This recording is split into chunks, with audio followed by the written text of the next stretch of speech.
Ini dia 5 kota terbersih di Indonesia. Kalian pasti nggak bisa tebak siapa yang menang. Nomor 5, Ambon. Di luar dugaan, sebagian besar Ambon cukup bersih. Nomor 4, kota Balikpapan.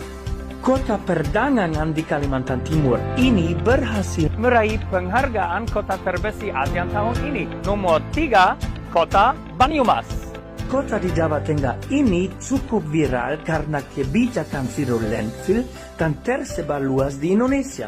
Nomor 2, kota Surabaya. Meskipun kota terbesar kedua di Indonesia ini punya banyak tempat kotor, Tapi pemerintah dan masyarakatnya. tetap menjaga kebersihan taman dan jalan.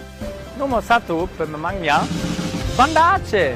Serambi Mekah ini adalah salah satu kota pertama yang aku kunjungi di Indonesia. Dan menurutku